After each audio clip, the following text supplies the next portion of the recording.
As managers, we have a tendency to be answer-led. Now what that means is we are constantly feeling under pressure to come up with solutions, to find the answers for people. And as a consequence of that, we have a tendency to be quite directive, quite instructive, and to tell people what to do a lot.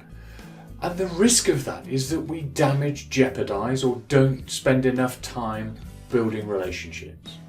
Now, in my view and my experience, the best way, the simplest tool to help you as a manager build relationships is to ask more questions. So here are 9 great questions I believe every manager should ask. It's not a question sequence, they're just conversation starters that will really open people up, and you may well be amazed with the results that you get.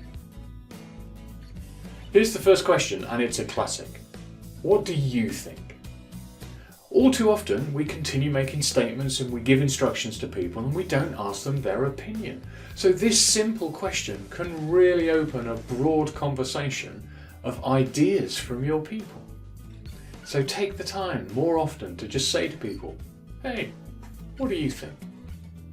Zip it and listen carefully to their responses. How clear are you on what's expected? Now that may seem an obvious question, but in his book The Eighth Principle, Stephen Covey gave a great example of just how unclear people can be. And he used data from surveys of employees in thousands of businesses, large and small. And he linked it to a football analogy.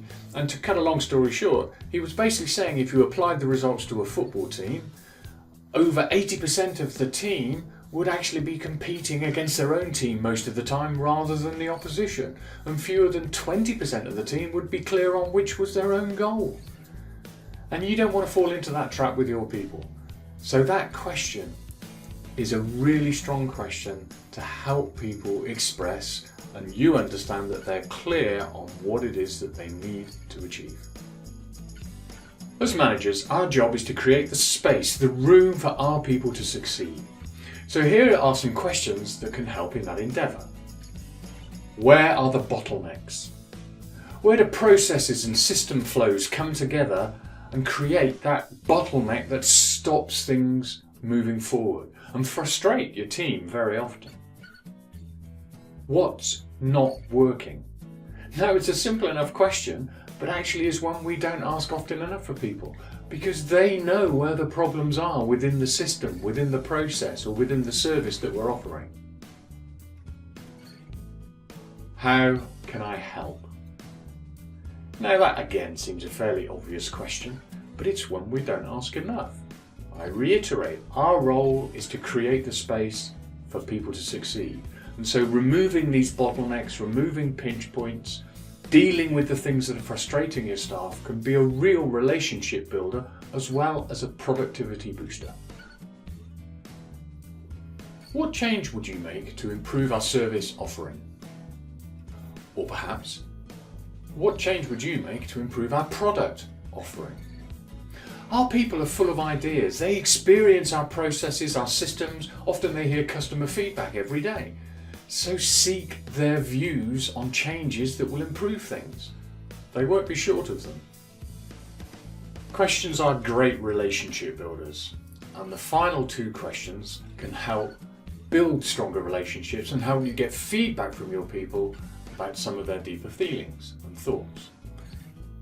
So the next question is, how appreciated are you? Now this hits to the heart of employee engagement. Very often people don't feel that their manager appreciates the work and the efforts that they're putting in. And often we've not taken the time and trouble to find that out. And finally, a very broad general question, how is everything going? Sometimes just a very general question like that can unearth all sorts of deeper and more meaningful issues that are troubling people. So you don't always have to go straight specifically to the issue. Sometimes a fairly casual, almost conversational throwaway question such as, hey, how's everything going? But as always with questions, you need to listen carefully to the responses and then start the conversation accordingly. So there are 9 example questions that I believe every manager should ask their people frequently in terms of building their relationships, but also in terms of boosting performance and productivity.